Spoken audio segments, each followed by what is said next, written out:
Un saludo enorme a todos los rincones del planeta. En este video vamos a empezar la lectura del libro Pep Guardiola, otra manera de ganar, la biografía, de Guillem Balaguer. Entonces, comencemos.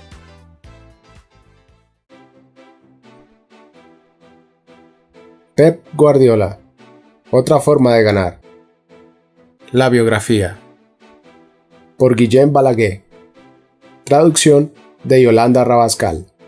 Edición Ladislao J. Moñino y Maribel E. Russo. A mi hermano Gustavo, culé. A mi hermana Yolanda, recién convertida en culé. A Luis Miguel García, que nunca será culé.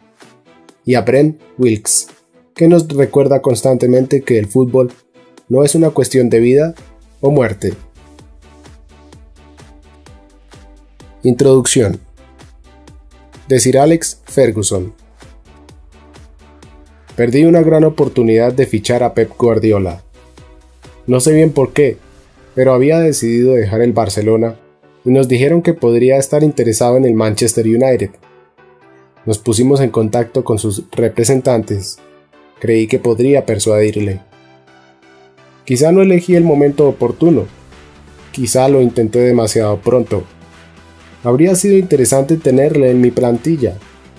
Pep era la clase de jugador en que acabó convirtiéndose Paul Scholes, capitán, líder y centrocampista en el increíble Dream Team del Barça de Johan Cruyff.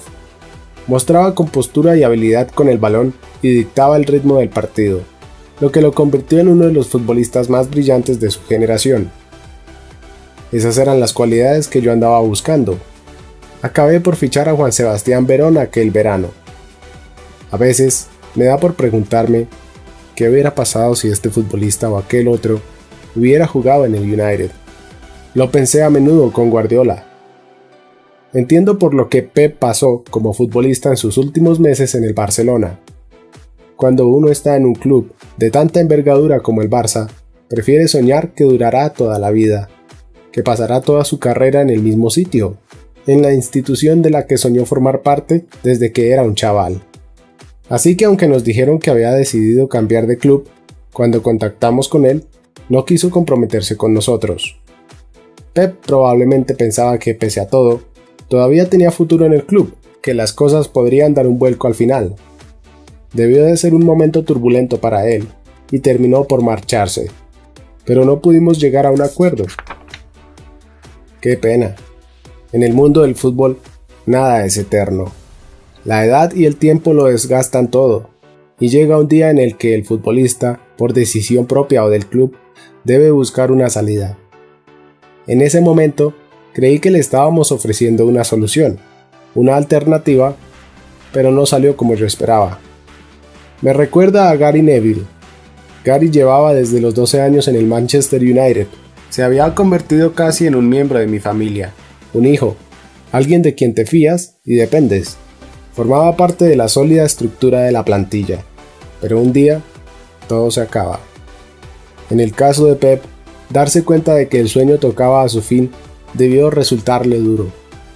Yo podía comprender sus dudas, su dilación a la hora de definirse, pero llegamos a un punto en el que tuvimos que buscar en otro lado y la oportunidad desapareció. Una cosa que he observado en Guardiola, crucial para su inmenso éxito como entrenador, es su gran humildad. Jamás ha intentado presumir de nada. Siempre se ha mostrado extremadamente respetuoso y eso es muy importante.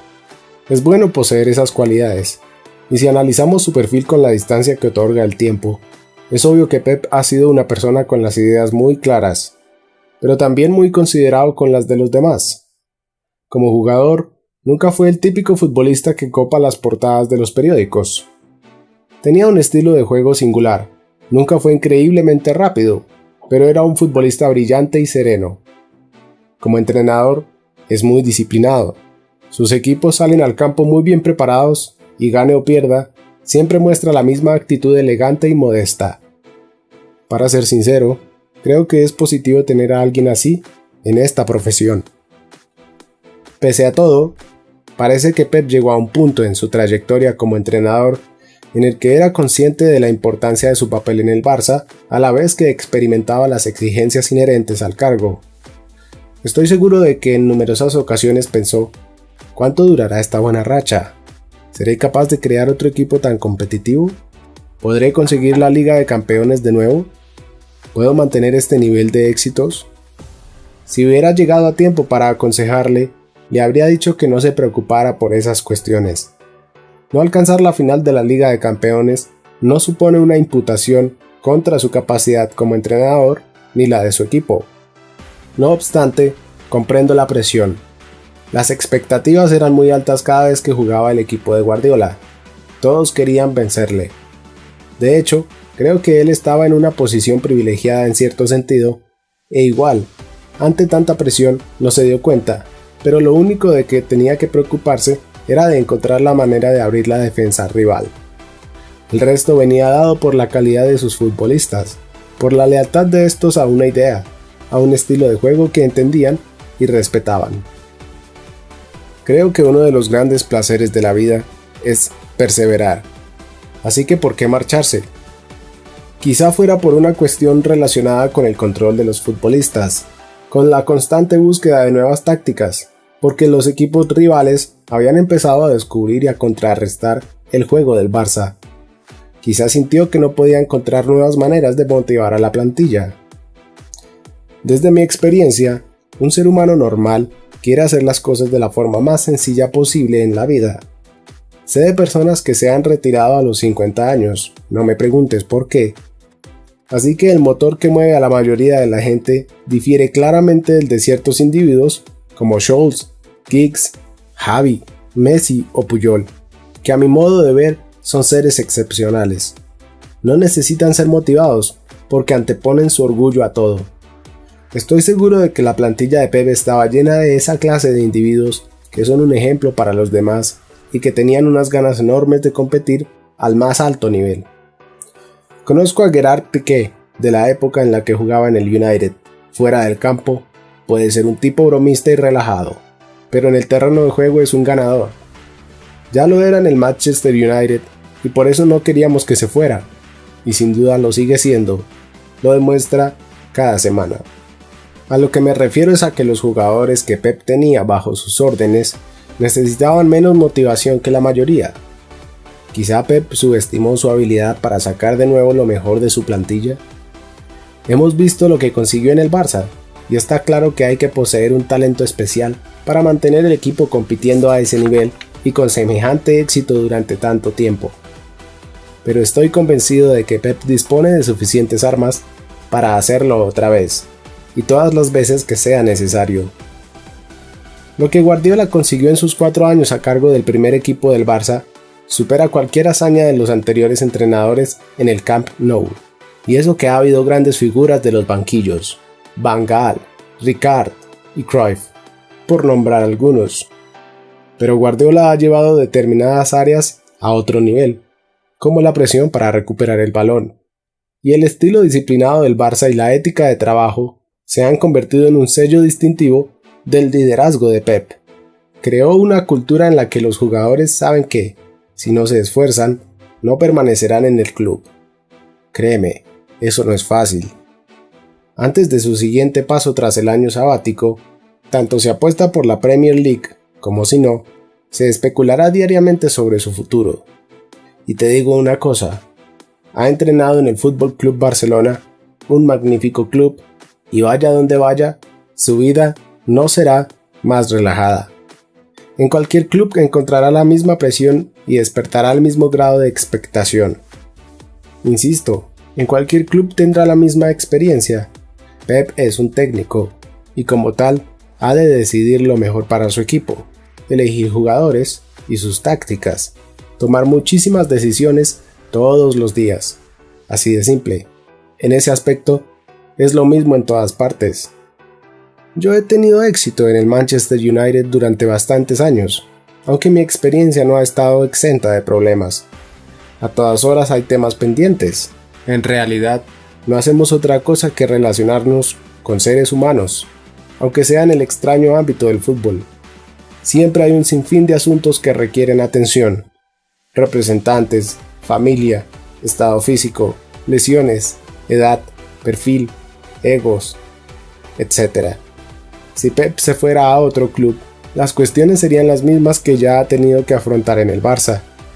La expectación, las preguntas en busca de la respuesta adecuada, los problemas nunca le abandonarán. Por consiguiente, ¿por qué optó por dejar el Barcelona? Cuando me entrevistaste antes de que Pep anunciara su decisión, dije con absoluto convencimiento que sería absurdo dejar atrás esa obra que estaba construyendo. Si te fijas en el Real Madrid, un equipo ganador de 5 Copas de Europa a finales de la década de los 50 y principios de los 60, no existe ninguna razón para pensar que él no podría haber hecho lo mismo con el Barça. Si yo tuviera ese equipo, alcanzar esas cotas, las del Madrid, supondría una motivación personal. Si yo fuera Pep, abandonar el Barcelona hubiera sido, sin duda, la decisión más difícil de tomar en toda mi carrera. Sir Alex Ferguson, primavera del 2012. Roma, 27 de mayo del 2009. Final de la Liga de Campeones de la UEFA. Minuto 8 del partido. El Barça todavía no ha encontrado su ritmo. Todos los jugadores están en las posiciones correctas, pero ninguno parece dispuesto a morder, a propiciar jugadas de peligro y a presionar al jugador en posesión del balón. Se muestran cautos, con un excesivo respeto por el Manchester United. Ronaldo dispara a portería, pero Víctor Valdés consigue despejar. Poco después, un nuevo chute a la portería blaugrana. El United se está acercando. El disparo de Cristiano esta vez roza el palo. Centímetros. Esa es la distancia que separa al Manchester del gol. Solo unos centímetros que podrían haber variado para siempre el modo en que el mundo juzgó a Pep Guardiola y su revolución en el Camp Nou. Giggs, Carrick, Anderson están triangulando cómodamente. Hay que actuar. Pep se levanta de un salto del banquillo y grita un par de instrucciones rápidas. Los jugadores identifican su voz por encima del ensordecedor ambiente en el abarrotado Estadio Olímpico de Roma. Pep ordena a Messi que se coloque entre los defensas centrales del United como falso delantero y desplaza a Eto'o muy abierto a la banda para que ejerza de extremo derecha. Mientras tanto, Ferguson, impasible en el banquillo, está encantado con el resultado hasta el momento. Siente que controla la situación.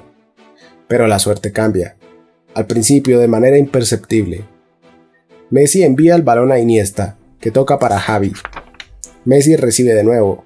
De repente, Carrick y Anderson han de reaccionar con celeridad, decidir a quién marcar, qué pase cortar, qué espacio cubrir.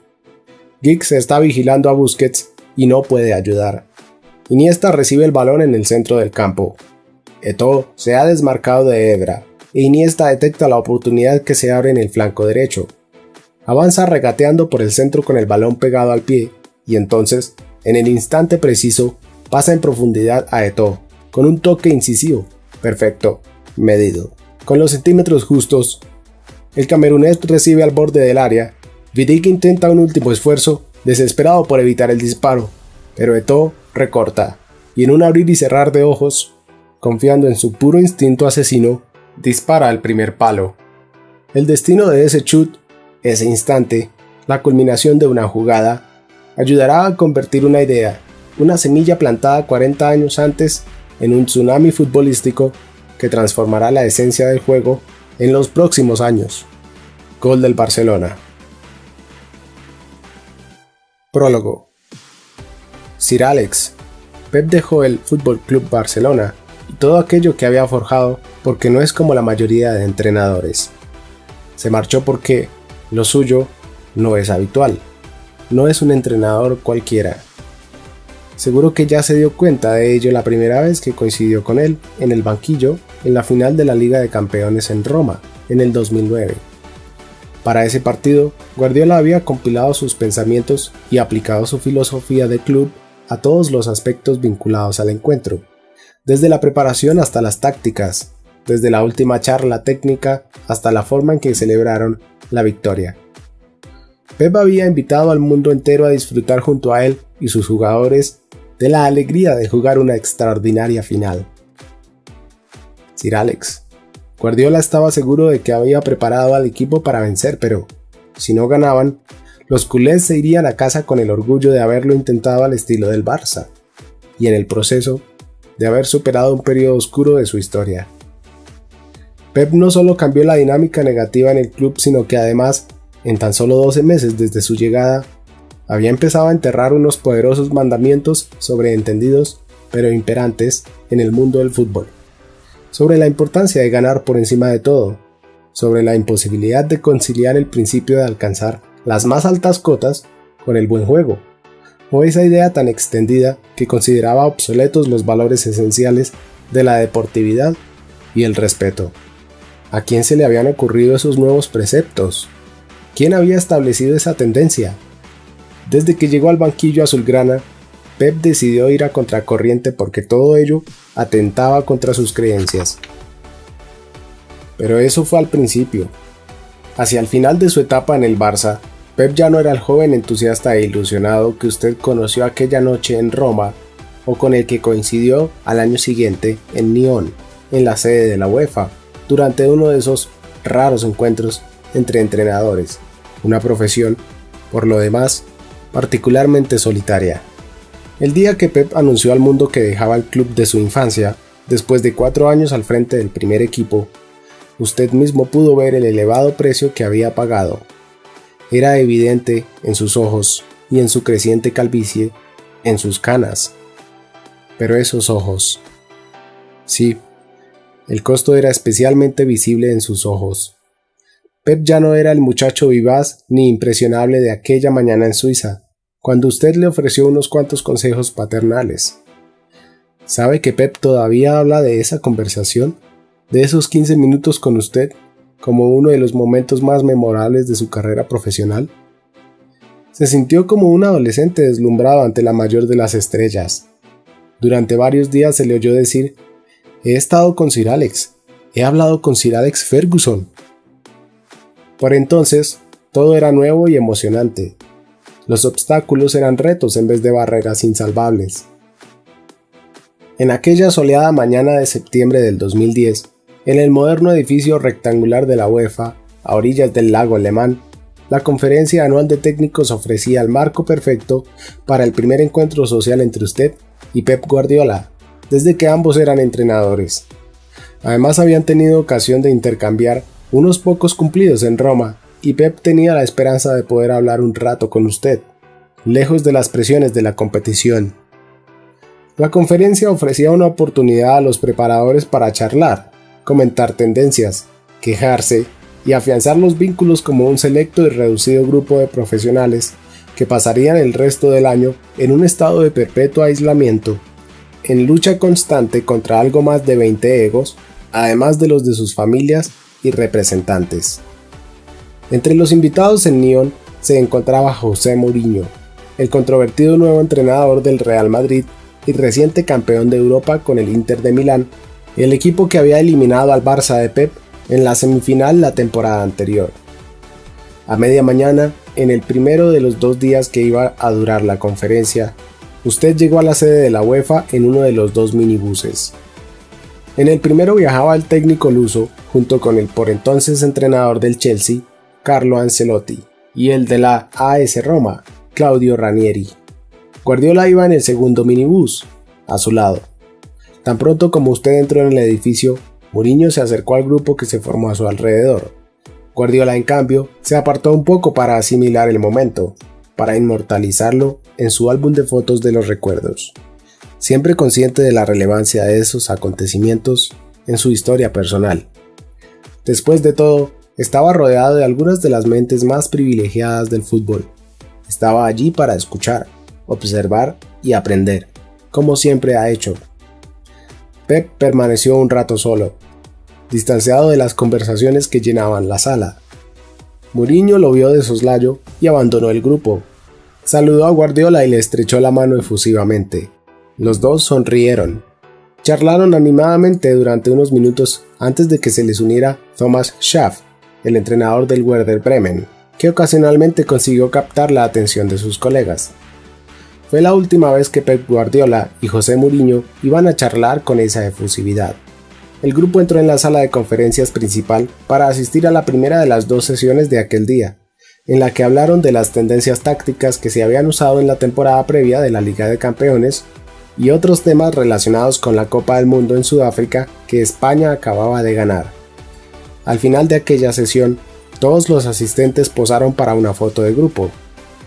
Didier Deschamps se sentó entre Guardiola y Mourinho, en el centro de la primera fila. Usted se hallaba a la izquierda, junto a Ancelotti. El ambiente era distendido. Se compartieron risas y bromas. Estaba siendo una jornada entretenida. Justo antes de la segunda sesión, hubo una pausa para tomar un café, y usted y Guardiola coincidieron en una de las áreas de descanso desde la que gozaban de unas impresionantes vistas del lago con sus cristalinas aguas azules y las exclusivas casas ubicadas en la otra orilla. Pep se sentía emocionado en su presencia. Para él, usted es un gigante del banquillo, pero aquella mañana se estaba comportando como un afable escocés de sonrisa fácil, tal y como suele mostrarse cuando está lejos de los focos. Usted admiraba, y lo sigue haciendo, la humildad del joven técnico, a pesar de que en ese momento Pep ya había ganado 7 títulos de 9 posibles y tenía al mundo del fútbol debatiendo si estaba implementando una evolución o una revolución en el Fútbol Club Barcelona. El consenso general en esa época era que, cuando menos, la juventud y el entusiasmo de Pep suponían un soplo de aire fresco. La conversación de café rápidamente dio paso a una improvisada lección, y Pep siempre fue un alumno atento. A Guardiola le gusta pasar el rato observando y asimilando lo que las leyendas del fútbol han aportado al juego. Es capaz de recordar con gran detalle el Ajax de Van Gaal y los logros del Milan de Sacchi. Pep podría hablarle de ambas hazañas durante horas, y para él, ganar una Liga de Campeones supone casi el mismo triunfo que tener la camiseta firmada por su ídolo, Michel Platini. Usted también forma parte de su salón de la fama particular. Mientras el pupilo escuchaba, impregnándose de cada una de sus palabras, el respeto que Pep sentía por usted se trocó en devoción, no solo por el contenido simbólico de la conversación, sino por la visión que le presentó de la profesión que comparten. No era únicamente la talla del interlocutor, sino también la perspectiva que le estaba regalando. A Pep no deja de sorprenderle la duración de su mandato en el Manchester United, la resistencia y la fortaleza interior que se requiere para permanecer en ese puesto durante tanto tiempo, aunque siempre ha pensado que las presiones en el Barça y en el Manchester deben de ser distintas. En todo caso, por aquel entonces, Pep intentaba comprender cómo se consigue mantener la sed de éxito y evitar la irremediable saciedad después de una época de éxitos. Cree que un equipo que gana todo el tiempo necesita perder para beneficiarse de las lecciones que solo la derrota puede ofrecer. Guardiola quería descubrir cómo resuelve usted esas cuestiones, Sir Alex. ¿Cómo logra despejar la mente cuando se satura de lo bueno o de lo malo? ¿Cómo reacciona ante la derrota? Venera su actitud ante cualquier resultado y su forma de defender e insistir en su propio estilo futbolístico, y deseaba preguntarle cómo conseguía perseverar en ello. En aquella ocasión no tuvieron tiempo de hablar de todo, pero créame, estos temas saldrán a colación la próxima vez que se crucen sus caminos. De hecho, seguro que formaron parte de la cena que compartieron en Nueva York en septiembre del 2012, cuando Pep, ya fuera del Barcelona, estaba intentando recuperar el entusiasmo que le desbordaba esa mañana en Nyon. Cuando acababan el café, Pep le oyó decir que no perdiera la fe en quién es, en sus creencias y en sí mismo. Pepe, le dijo, y Guardiola fue demasiado educado para corregirle. Nunca pierdas de vista quién eres. Muchos entrenadores jóvenes cambian por 1001 razones, por circunstancias que van más allá de su control, porque las cosas no salen bien a la primera, o porque el éxito simplemente les transforma. De repente, quieren modificar tácticas, variar sus principios, tomar decisiones contrarias a las que tomaban con anterioridad. No se dan cuenta de que el fútbol es un monstruo al que solo puedes vencer y enfrentarte si siempre te mantienes fiel a ti mismo en cualquier circunstancia. Para usted, quizás se trataba simplemente de un consejo amistoso, que satisfacía el instinto paternal que a menudo ha mostrado con los nuevos entrenadores. Sin embargo, quizá no intencionadamente, le reveló a Pep los secretos de su elevado grado de resistencia en la profesión, su necesidad de continuar mientras la salud se lo permitiera y su extraña relación con este deporte, en el que a veces se siente encarcelado y otras liberado. Pep recordó sus palabras más de una vez mientras deliberaba acerca de su futuro. Comprendía perfectamente lo que usted quería decir. No obstante, no pudo evitar cambiar durante sus 4 años al frente del primer equipo del FC Barcelona. El fútbol, ese monstruo, también pudo con él.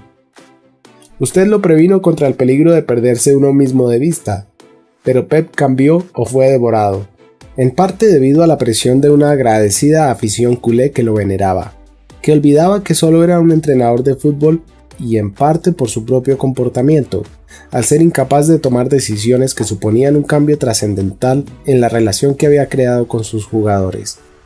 El precio emocional acabó por ser excesivo, insalvable, hasta llegar a un punto en el que Pep creyó que la única forma de recuperarse era apartándose de todo lo que había ayudado a crear. Al final resultó que, aunque quisiera seguir sus consejos, Pep no es como usted, Sir Alex. A veces usted compara el fútbol con una extraña clase de prisión, una prisión de la que mayormente no desea escapar.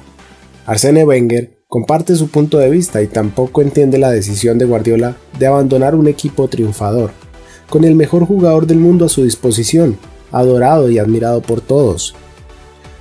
La mañana que Pep anunció que no renovaba el contrato con el Barça, 3 días después de caer eliminados ante el Chelsea en la semifinal de la Liga de Campeones, Wenger dijo a la prensa: "La filosofía del Barcelona ha de ir más allá de ganar o perder un campeonato.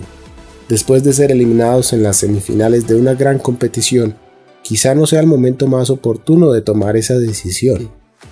Me habría encantado ver a Guardiola, por más que estuviera atravesando un año desilusionante, quedándose en el club e insistiendo en su filosofía. Eso sí que habría sido interesante". La mente de Guardiola suele girar agitada a 1000 revoluciones por minuto antes de tomar cualquier decisión e incluso después de tomarla. Pep no podía escapar de su destino, regresar al Barça como entrenador, pero fue incapaz de convivir, de domar, de hacerse amigo de ese altísimo grado de intensidad y autoexigencia que eventualmente acabaría por vencerle. Su mundo está lleno de incertidumbres, debates y demandas que nunca puede resolver o satisfacer, dudas que lo asaltan a cualquier hora y en cualquier lugar, cuando está jugando al golf con sus amigos, en el sofá de su casa, viendo una película con Chris, su pareja, y sus 3 hijos, o cuando no consigue conciliar el sueño por la noche. La mente de Pep siempre está activa, pensando, decidiendo, planteándose interrogantes. La única forma de desconectar de su trabajo y de las grandes expectativas que genera fue finalmente romper del todo con ese vínculo. Pep llegó lleno de ilusión, como un entrenador Nobel, al Barça B en el 2007. Se marchó como entrenador del primer equipo, exhausto, 5 años y 14 títulos más tarde. Así lo reconoció en la rueda de prensa en la que confirmó su marcha. ¿Recuerda cuando, antes de la ceremonia del Balón de Oro del 2011, un periodista le preguntó por Pep? Ambos coincidieron en la rueda de prensa del galardón que a usted se lo habían concedido por su trayectoria y a Pep como el mejor técnico del año. Usted respondió al periodista con franqueza: ¿dónde estará Guardiola mejor que en su propia casa? ¿Por qué iba a querer marcharse? Ese mismo día, Andoni Zubizarreta, el director deportivo del Barça y viejo amigo de Pep, consciente de la influencia de aquella conversación en Nyon y de la profunda estima que siente por usted, y consciente de que el entrenador estaba pensando en no renovar por el club blaugrana, le refirió sus palabras: "Mira lo que Alex Ferguson, este hombre tan sabio, tan sensato y con tanta experiencia en el mundo del fútbol, ha dicho". A lo que Pep replicó: "Cabrón, siempre estás buscando la forma de confundirme". Sir Alex, fíjese en las imágenes de Pep cuando aceptó ponerse al mando del primer equipo del FC Barcelona en el 2008. Era un chico de 37 años con aspecto jovial, ilusionado, ambicioso, lleno de energía. Ahora mírelo 4 temporadas después. No parece que tenga 42 años, ¿verdad? Aquella mañana en Nyon, Pep era un entrenador en pleno proceso de elevación de un club a cotas inimaginables. Durante la breve charla frente al lago alemán, Pep ya había encontrado innovadoras soluciones tácticas, pero en las siguientes temporadas iba a conseguir aplicar nuevos modos de defender y atacar, mientras su equipo ganaba prácticamente todas las competiciones en las que participaba. Estaban creando historia. El problema es que, a lo largo del trayecto, cada victoria era una menos antes de llegar al final. Una nación hambrienta de modelos sociales que luchaba por superar una dura recesión, elevó a Pep al grado de líder infalible, de hombre perfecto, un ideal. Aterrador incluso para Pep. Tal y como usted sabe, Sir Alex, nadie es perfecto, y quizá no esté de acuerdo, pero son pocos, poquísimos, los que son capaces de soportar el peso de tal carga. Ser entrenador del Fútbol Club Barcelona requiere una gran dosis de energía, y después de 4 años, cuando él ya no disfrutaba de las grandes noches europeas, cuando el Real Madrid había convertido a la liga en un reto agotador, tanto dentro como fuera del campo, Pep sintió que había llegado el momento de dejar la entidad a la que había dedicado todo su tiempo, con un descanso de solo 6 años, desde que tenía 13 años. Y cuando regrese, porque regresará, ¿no es mejor hacerlo después de haberse ido a tiempo y por la puerta grande? Mire nuevamente las fotos de Pep, Sir Alex. ¿Verdad que ayuda a entender que al final de su estancia en el Barcelona ya no le quedaba mucho más por ofrecer? Primera parte. ¿Por qué se marchó? Primero, los porqués. En noviembre de 2011, justo antes de la última sesión de entrenamiento previa al viaje a Milán para un partido de la fase de grupos de la Liga de Campeones, Pep, que ya llevaba 4 años con el primer equipo, reunió a los jugadores. Su intención era contarles el secreto que él, Tito Vilanova y los médicos habían ocultado a la plantilla, pero fue incapaz de articular lo que quería decir. La magnitud del momento lo dejó sin palabras. Estaba ansioso e incómodo. Temblaba. Los médicos tomaron la iniciativa y refirieron la gravedad de la situación al grupo mientras Pep mantenía la vista fija en el suelo y bebía de su inseparable botella de agua que esta vez no le sirvió para que no se le quebrara la voz. El equipo médico explicó que el segundo entrenador, Tito Vilanova, la mano derecha de Pep y buen amigo suyo, iba a ser sometido a una operación de urgencia para extirparle un tumor en la glándula parótida, la más grande de las glándulas salivales, y que por consiguiente no iba a viajar a Italia con la plantilla. 2 horas más tarde, los jugadores del Barça abandonaron la ciudad condal conmocionados. Pep permanecía distante, aislado, deambulando solo, separado del grupo, sumido en un profundo estado de reflexión. El equipo acabó por vencer al Milán 2-3 en el estadio de San Siro, un resultado que les permitía liderar su grupo en la Liga de Campeones. Fue un encuentro apasionante. Ninguno de los 2 equipos se concentró en los esfuerzos defensivos. El balón fue de portería a portería. Las ocasiones de gol se repitieron. A pesar del resultado, Pep permaneció melancólico. La vida, tal como se ha dicho a menudo, es aquello que pasa mientras estamos haciendo otros planes. También es esa cosa que te abofetea en plena cara y te derrumba cuando crees que eres invencible. Cuando olvidas que caer también forma parte de las reglas. Guardiola, que aceleró su necesidad de cuestionarse absolutamente todo cuando se enteró de que su amigo estaba enfermo, ya había pasado por un proceso similar cuando, en la temporada anterior, le comunicaron que Eric Abidal tenía un tumor en el hígado. El lateral izquierdo se recuperó lo suficientemente rápido como para jugar brevemente el partido de vuelta de las semifinales de Champions contra el Real Madrid, en lo que Pep describiría como la noche más emotiva que recordaba en el Camp Nou. Abidal saltó al terreno de juego en el minuto 90, con el marcador 1-1, y el Barça a punto de lograr el pase a la final tras la victoria azulgrana en el partido de ida. El estadio le dedicó una gran ovación.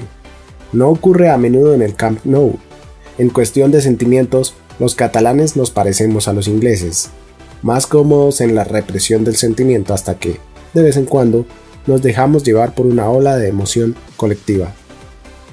Unas semanas más tarde, Puyol, sin que Pep ni nadie más de la plantilla lo supiera, le cedió a Vidal el brazalete de capitán para que pudiera recibir la Copa de Europa de manos de Platini. Casi un año más tarde, los médicos le comunicaron al jugador francés que el tratamiento había fallado y que necesitaba un trasplante. Los problemas de salud de Vidal y de Vilanova dejaron a Guardiola conmocionado. Fueron golpes muy duros. Se trataba de una situación imprevista, incontrolable, difícil de manejar para alguien tan meticuloso, a quien le gustaba predecir y gestionar al milímetro lo que sucedía en la plantilla y disponer de un plan B por si surgía algún contratiempo. Pero ante tales circunstancias, Pep se sentía lógicamente impotente y no podía reprimir esa impotencia. No podía hacer nada, mientras estaban en juego las vidas de personas de las que se sentía responsable. Después de aquella victoria en Milán, al FC Barcelona le tocaba viajar a Madrid para jugar contra el Getafe. La derrota en el Coliseo Alfonso Pérez supuso que ni Guardiola ni el equipo, que dominó el juego pero no consiguió igualar el único gol del rival, pudieran dedicar el triunfo a Tito Vilanova, en fase de recuperación después de la intervención quirúrgica que le extirpó el tumor. El Barça perdió el encuentro en un frío estadio semivacío, en la clase de partido deslucido en el que cada vez costaba más alentar a un grupo de jugadores y también al entrenador, tras tantas noches gloriosas. Pep no pudo ocultar su enfado por irse de vacío. El equipo se alejaba de lo alto de la tabla en noviembre, demasiado pronto. El Real Madrid, que había vencido al Atlético de Madrid 4-1, se hallaba 5 puntos por delante de los azulgranas y parecía imparable, sediento de éxito y con el deseo irreprimible de acabar de una vez por todas con la era dorada de Guardiola. Pero no era la liga lo que dejó tocado a Pep. Su estado de ánimo tras el partido de Getafe preocupó a varios miembros del equipo. En el vuelo de regreso a Barcelona, en las primeras horas del domingo 27 de noviembre de 2011, Guardiola parecía más aislado que nunca, abatido y callado. Mucho más afligido de lo que correspondía a una derrota. A su lado, en el avión, había un asiento vacío que nadie se atrevía a ocupar. Era el de Tito Vilanova. Nadie de los que conocen bien le recuerdan un momento más bajo durante su estancia en el Barcelona. Sería absurdo tirar la toalla, es lo que Sir Alex Ferguson le habría dicho a Pep antes de tomar la decisión sobre su futuro. Pero el técnico del Manchester United quizá hubiera cambiado de opinión de haber visto a Pep durante ese vuelo. Andoni Zubizarreta había sido testigo directo del efecto de la enfermedad de Tito sobre Pep. Lo había visto en los viajes a Milán y a Madrid, y en el comportamiento del entrenador en los entrenos previos a los dos partidos. Era como si el técnico hubiera sufrido un pinchazo, y toda su energía se estuviera escapando por un agujero. Parecía desinflado, más delgado, encorvado, de repente más viejo y más canoso. A Zubi le hubiera gustado saber qué hacer para consolarle, para mostrarle su apoyo. Quizá no habría servido de nada, pero el sentimiento de remordimiento persiste. Por supuesto, Tito se recuperó lo suficiente para volver al trabajo 15 días después, pero aquella semana se confirmaron los peores temores de Pep. Ya no soportaba cargar con más responsabilidades, buscar más soluciones, evitar más crisis y pasar más tiempo alejado de su familia tras interminables horas de trabajo y preparación. Volvía a confirmarse una acuciante duda que había persistido en el club desde octubre, desde que, tras el partido de la Liga de Campeones contra el Bate Borisov, Pep comunicara a Zubi y al presidente Sandro Rosell que no se sentía con suficientes fuerzas para continuar otra temporada, que si le pedían renovar el contrato en ese momento, su respuesta iba a ser un categórico no. No era una decisión formal, pero estaba expresando sus sentimientos en ese preciso instante.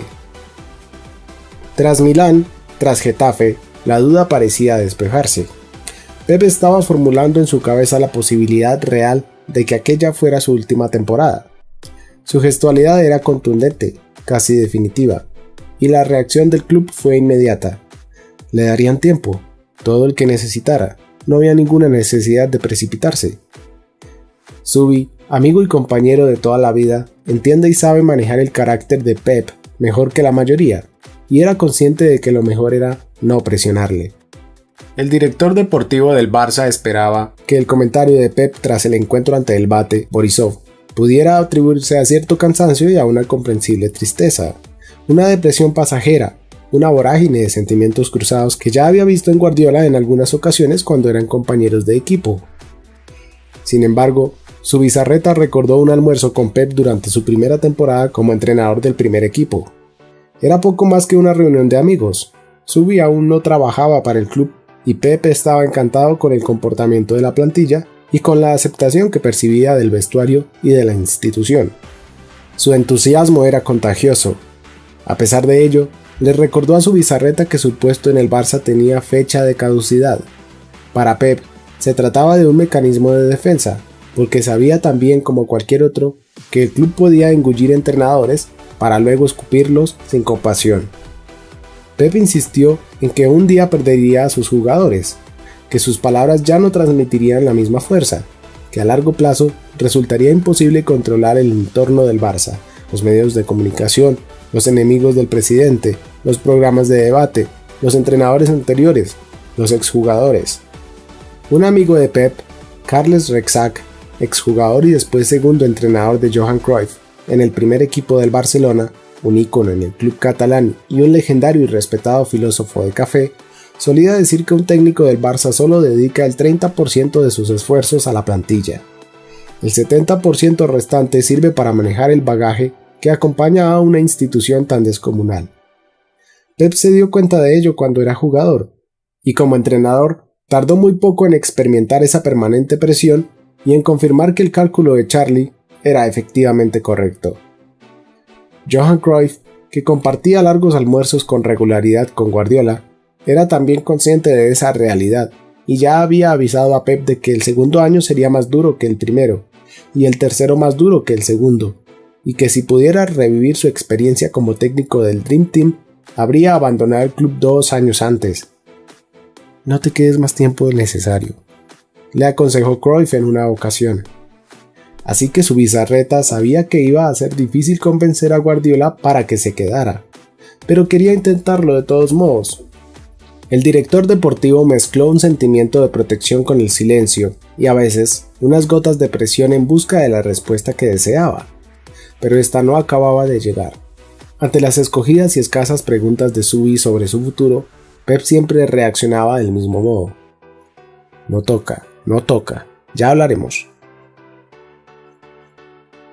A principios de la temporada de 2011 a 2012, después de haber ganado la Liga y la Liga de Campeones, Guardiola convocó una reunión con sus jugadores para recordarles lo que cada entrenador ha dicho a su laureada plantilla desde el día que se inventó el fútbol. Quiero que sepáis que la historia no acaba aquí, tenéis que seguir ganando. Y el equipo hizo justamente eso. En los primeros meses del nuevo curso cayeron la Supercopa de España y de Europa y el Mundial de Clubes.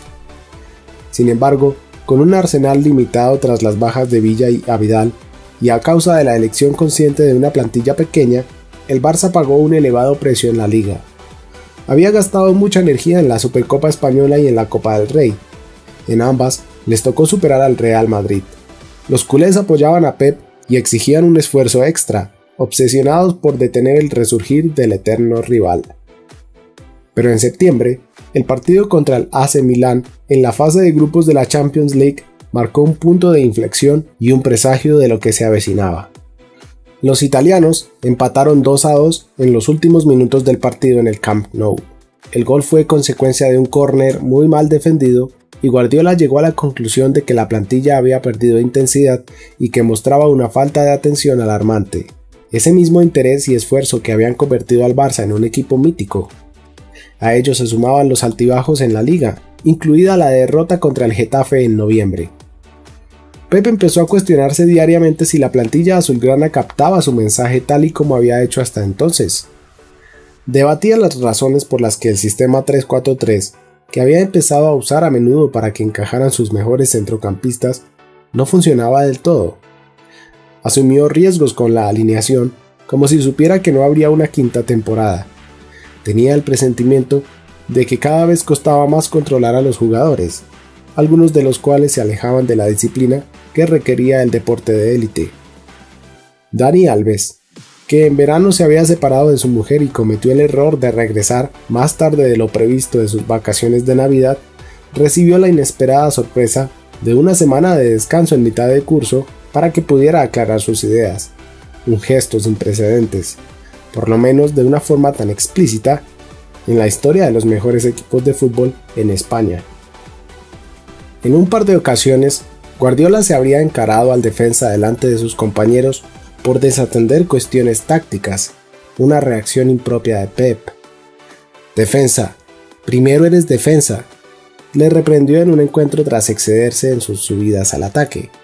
Y cuando Pep decidió relegarlo a la suplencia, el brasileño tuvo dificultades para aceptar su nuevo rol, y a Pep le dolían las malas caras. No fue el único que se molestó por decisiones técnicas. A ellos, a los díscolos, se refería cuando ensalzaba la actitud de futbolistas como Puyol y Keita, que en ocasiones quedaban fuera del once titular. «Estoy seguro de que me han puesto verde, pero lo primero que han hecho cuando se han enterado ha sido apoyar al equipo». Lógicamente, esa clase de problemas se multiplicaron a medida que pasaban las temporadas. Ocurre en todas partes, pero cada conflicto, incluso el más trivial, minaba poco a poco e irreversiblemente la fortaleza que Pep había erigido tan delicadamente con su plantilla. De vez en cuando, como correspondía a un equipo con tanto talento y grandeza, el Barcelona recuperaba sus signos vitales. Eliminaron al Real Madrid en los cuartos de final de la Copa del Rey en febrero y Guardiola pareció recuperar el entusiasmo de años anteriores. Se le vio enérgico, desafiante, incansable. El conjunto todavía luchaba por todos los objetivos y la junta directiva pensó que ese éxito serviría para convencerle, para hacerle entender que lo mejor era su continuidad. Paralelamente a su hermetismo, su futuro se había convertido en tema de discusión entre los miembros de la junta, que empezaban a referirse a Pep como el Dalai Lama o el místico. En cierto modo, el club era rehén de la decisión de Guardiola. Su bizarreta seguía intentando hallar un camino, una salida, un momento de lucidez para conseguir que Pep renovara una temporada más. En noviembre, el director deportivo propuso a Tito Vilanova como sucesor de Pep. Un plan B muy lógico quizá, pero también una táctica para que Pep visualizara su partida y quizá reflexionara sobre su decisión. En secreto, el club calculó que el cumpleaños de Pep en enero podría ser el punto de inflexión tan buscado. 2 años antes, en su 39 cumpleaños, Pep asistió con Chris, su pareja, a un concierto de Manel. Su renovación, o ausencia de la misma, se había convertido en una noticia de ámbito nacional, y el grupo de música catalán, junto con la audiencia, cambió la letra de una canción para desearle un feliz aniversario y pedirle que se quedara. Al día siguiente, Pep anunció que permanecería en el club un año más. La situación había sido tan embarazosa que no tenía sentido permitir que continuara la especulación. El 18 de enero del 2012, en su 41 cumpleaños, Tito Vilanova había regresado al equipo. El Barça había aniquilado al Santos en una espectacular final del Mundial de Clubes de la FIFA en Tokio, y el club pensaba que las condiciones eran ideales para hallar puntos de encuentro. Pero la renovación no llegó. Pep seguía evitando la conversación. A lo largo de los siguientes meses, hasta el 25 de abril de 2012, cuando finalmente anunció su decisión, tanto el director deportivo como el presidente Sandro Rosell sacaron el tema en momentos contados y con delicadeza, incluso en cenas privadas. «¿Qué tal? ¿Ya lo has decidido?», le preguntó Sandro en un evento en febrero, mientras se encontraban rodeados de personajes de la sociedad y la política catalana. No era quizá la situación más oportuna para insistir, pero ¿cuándo lo iba a hacer? «Ahora no es el momento, presidente», fue la respuesta tajante de Pep. Nunca bajaba la guardia. Rosell había ganado las elecciones presidenciales en junio de 2010, después de que Joan Laporta agotara su último mandato. Pep había convenido en quedarse una temporada más con el presidente saliente, pero quería que el nuevo mandatario confirmara la elección. Un gesto necesario, entendía Pep. 2 semanas después de la sucesión directiva, Guardiola no había firmado, aceptado ni negociado el contrato, ni tan siquiera habían hablado de ello. Entretanto, Dmytro Kigrinsky, que había recalado en las filas del Fútbol Club Barcelona la temporada anterior por 25 millones de euros, fue revendido por 15 millones al Shakhtar Donetsk, el club del que provenía. A Guardiola no le gustó la maniobra, no quería perder a su defensa central, pero la nueva directiva le dijo que necesitaba dinero para pagar nóminas, que faltaba liquidez, una manera de mostrar que Laporta había dejado el club en una precaria situación financiera. La respuesta de los laportistas no se hizo esperar. Johan Cruyff, el mentor de Pep y del expresidente, devolvió la insignia que le había entregado Laporta como presidente de honor, un gesto público que equivalía a una declaración oficial de guerra entre los dos bandos. Se arrojaba el guante, y Guardiola se iba a encontrar, desde ese momento y hasta su despedida, en medio de aquel fregado. Durante sus primeros meses, Rosell tuvo que lidiar con una catarata de acusaciones, no solo por parte de Laporta, y conflictos. Las falsas imputaciones de dopaje en las filas azulgranas que se lanzaron desde la radio, el desgaste que supuso para el club las semifinales de la Liga de Campeones contra el Real Madrid y todas sus implicaciones, el futuro del entrenador que seguía en el aire. Aún así, el nuevo presidente escogió mantener un perfil más discreto que su antecesor, el comunicativo Laporta, quizá porque prefería encontrar su espacio antes de encararse con el mundo, o posiblemente porque su personalidad y su percepción de lo que el cargo suponía eran, en realidad, opuestas a los de Johan. En todo caso, Rosell se dio cuenta de que tenía las manos atadas por un club que había convertido a Guardiola en un ídolo, así que tuvo que seguir la línea del técnico en numerosas cuestiones que habría rebatido de haber gozado de más autoridad. El vasto número de ayudantes, el coste resultante y, por encima de todo, el fichaje de Cesc Fábregas. Pep lo quería, Sandro no tanto. Cuando Rosell, que se mostraba reacio a zanjar la disputa con su enemigo, interpuso una demanda civil contra Laporta por presunta malversación de fondos del club, lo que habría supuesto el embargo de propiedades y bienes del expresidente, Pep quedó con Johan para comer. Vio como su amigo, el hombre que le había dado su primer puesto como entrenador, se lamentaba, sufría. Incluso lloraba abiertamente. Estaba a punto de perderlo todo y su vida personal se desmoronaba. Unos días más tarde Guardiola admitió en una rueda de prensa que sentía pena por Laporta.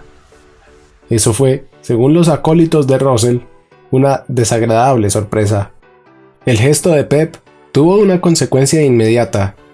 La acción social de responsabilidad no se llevó a cabo y se retiró la demanda interpuesta contra Johan Laporta, pero en el Camp Nou nada se olvida. Guardiola nunca mostró el mismo grado de devoción o cariño con Rosell que con Laporta, y viceversa. La estima de Sandro por Pep era, por encima de todo, profesional. Pero a un presidente o a un entrenador no hay que quererle. De hecho, a menudo es mejor que los sentimientos personales no entren en la ecuación.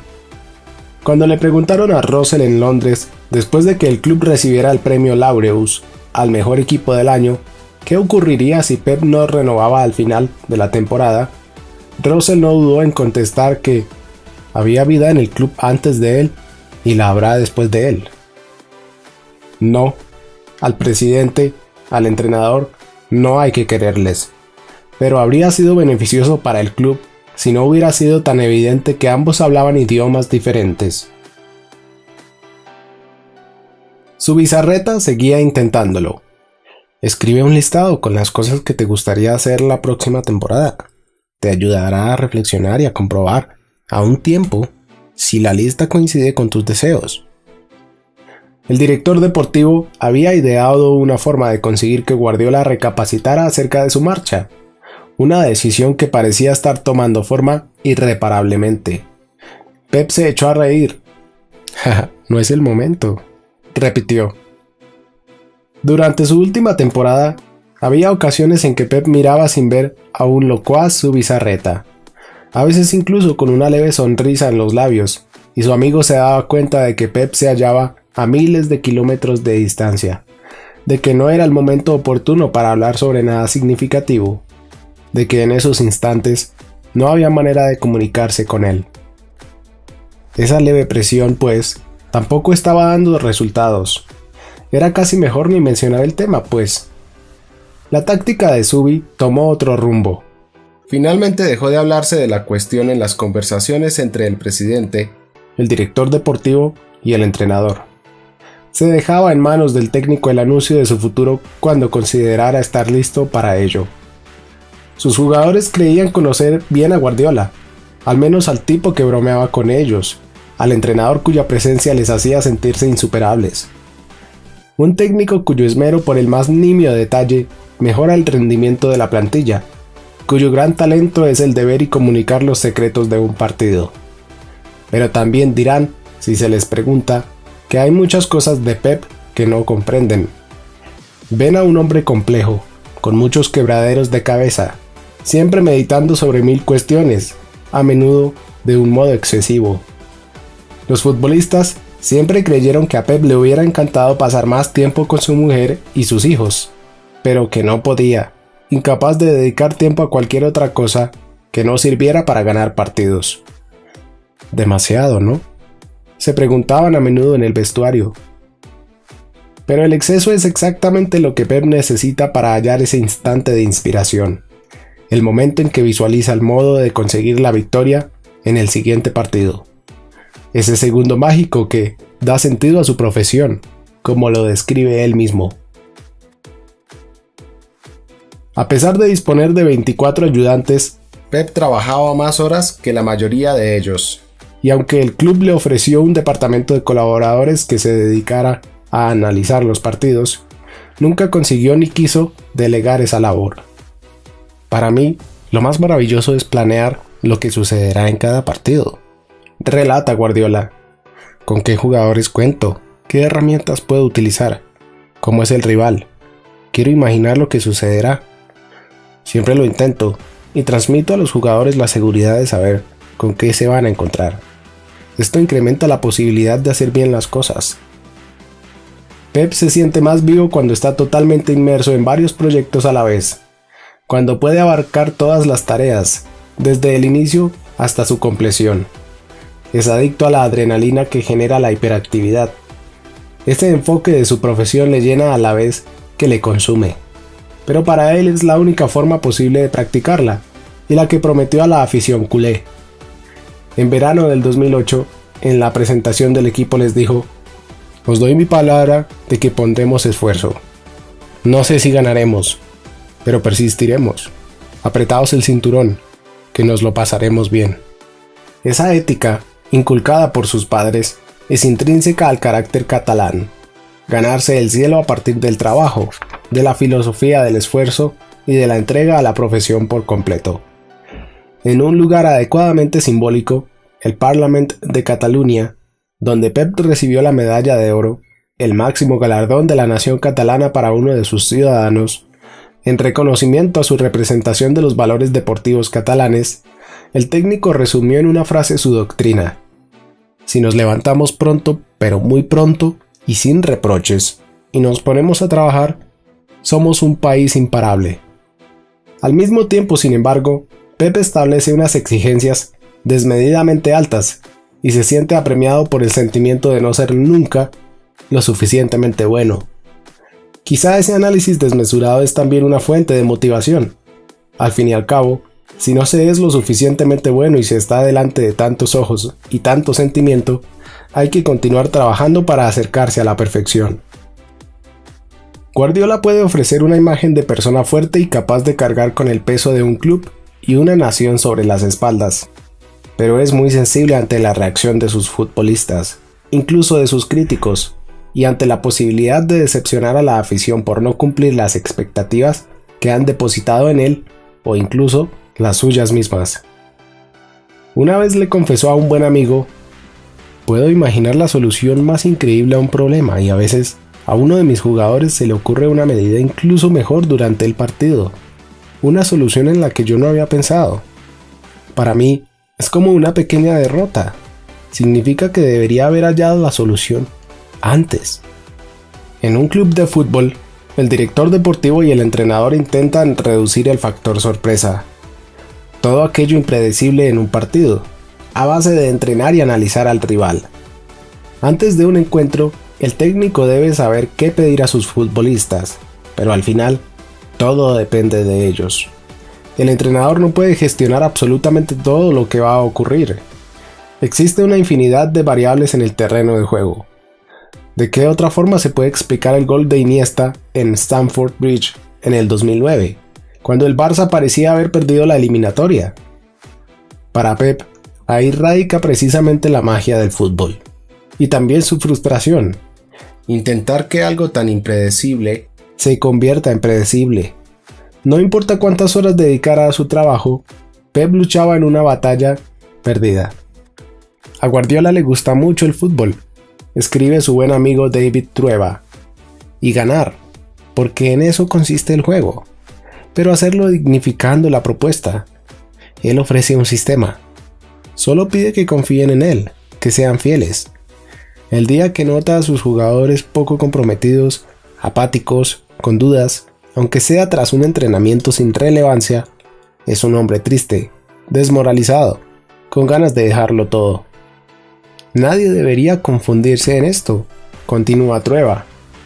Es un profesional obsesivo, detallista, porque sabe que los detalles deciden. Venera al club donde trabaja y se impuso como regla no ser más que una pieza del entramado. Cobrar su sueldo por un año y jamás exigir ni un café sin pagarlo. No aspira a ser reconocido como un adoctrinador, un gurú, un guía. No quiere ser nada más que un entrenador. Un buen entrenador. Lo otro, lo demás, lo bueno y lo malo, se lo echa encima a una sociedad necesitada de modelos. Quizá hastiada de tramposos, de ventajistas, de canallas, de gente que impone valores de egoísmo, oportunismo y egolatría.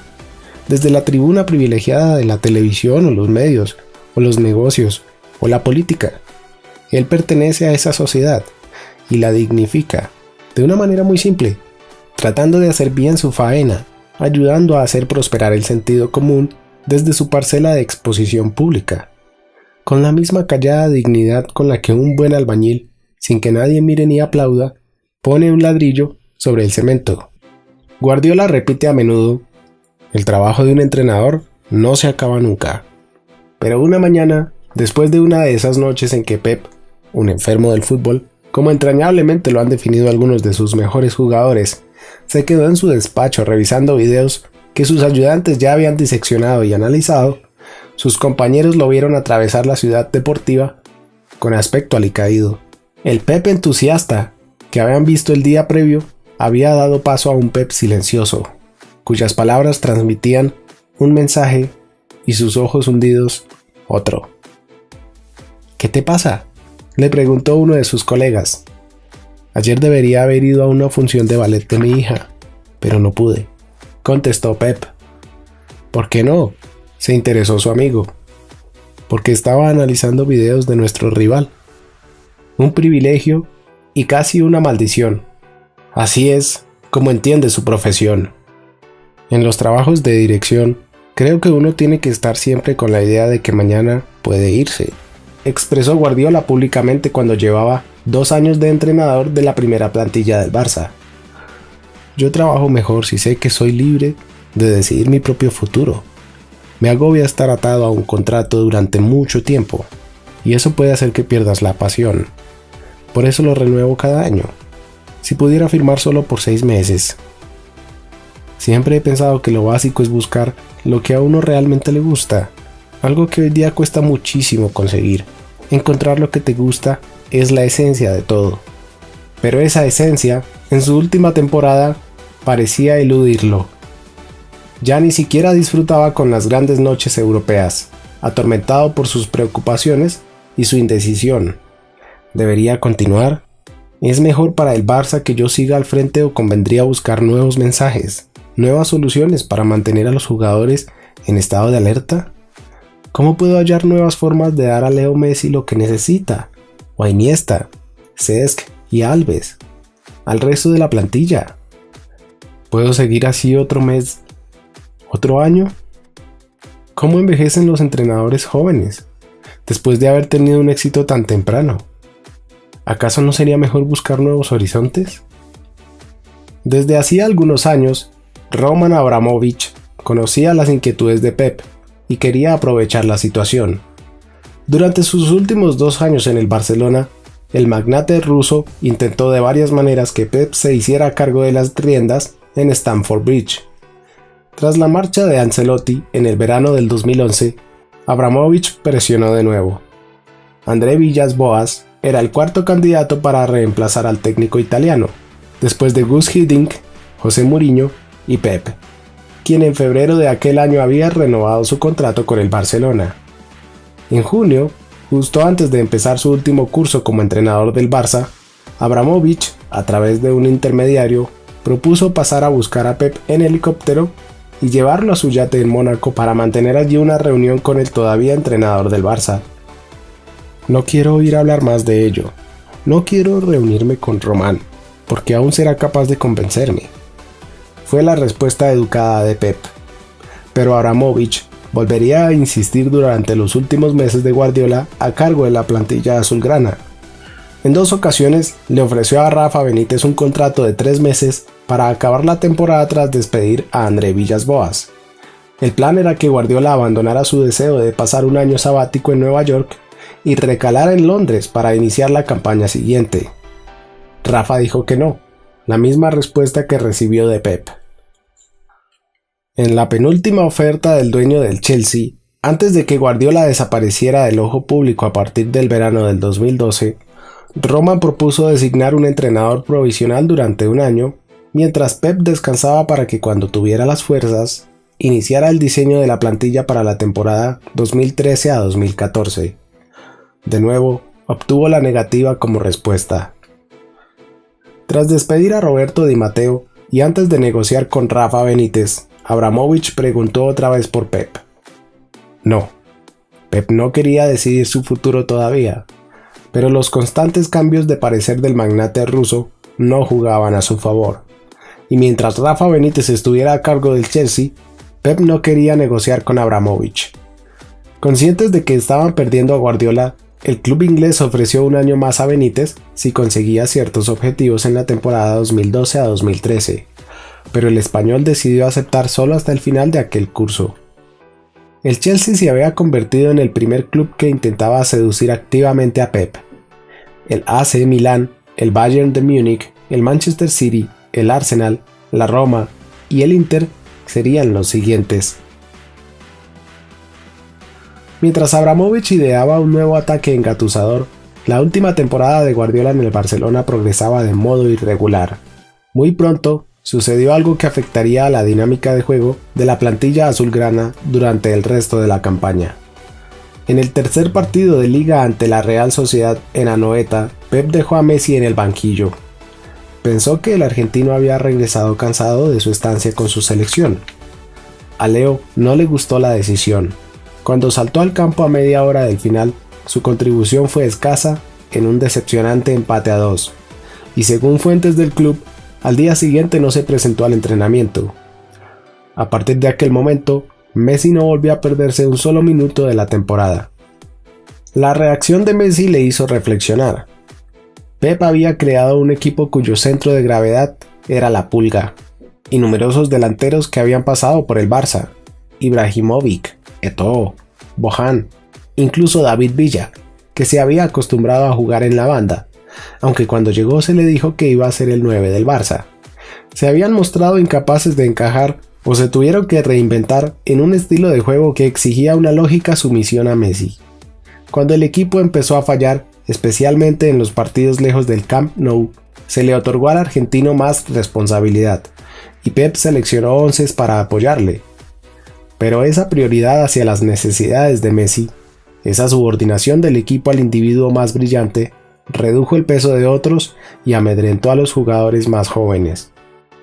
Messi acabó marcando 73 goles esa temporada 2011 a 2012, sumadas todas las competiciones.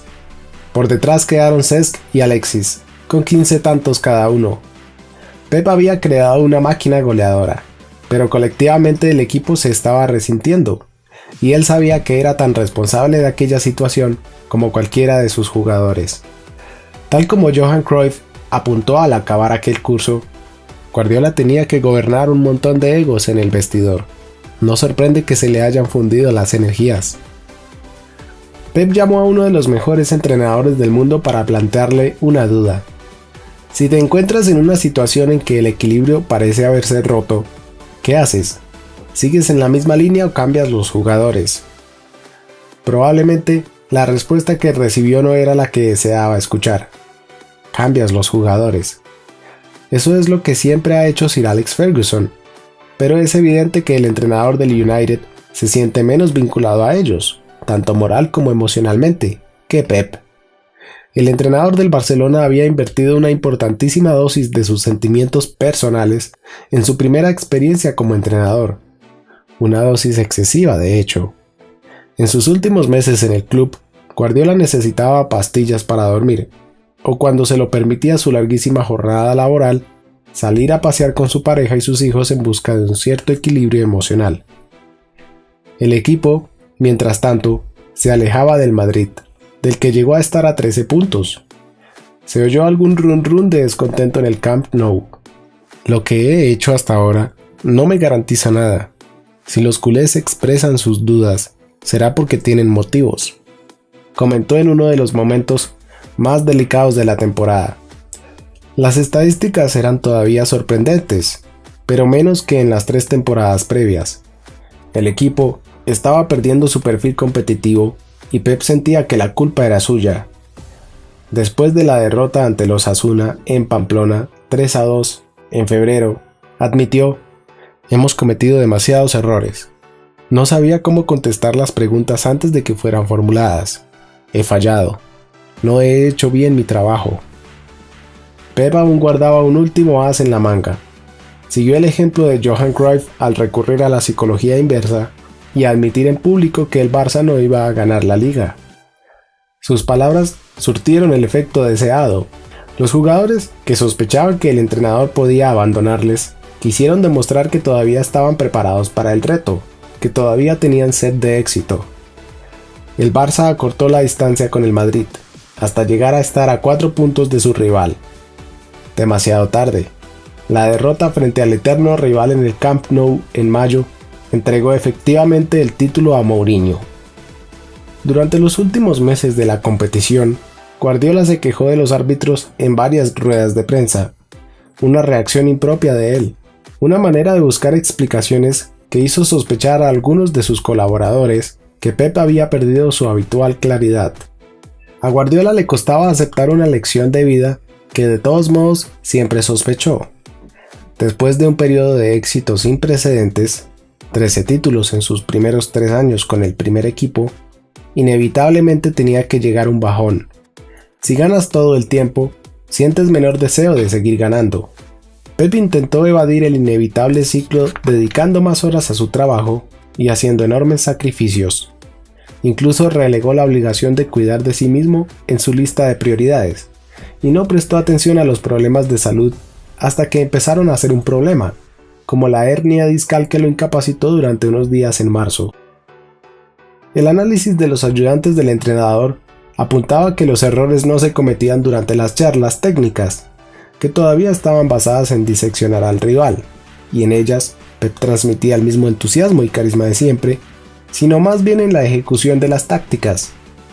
Pero se abrieron interrogantes sobre la fe, quizá excesiva, de Pep en los jugadores de la Masía recién llegados al primer equipo.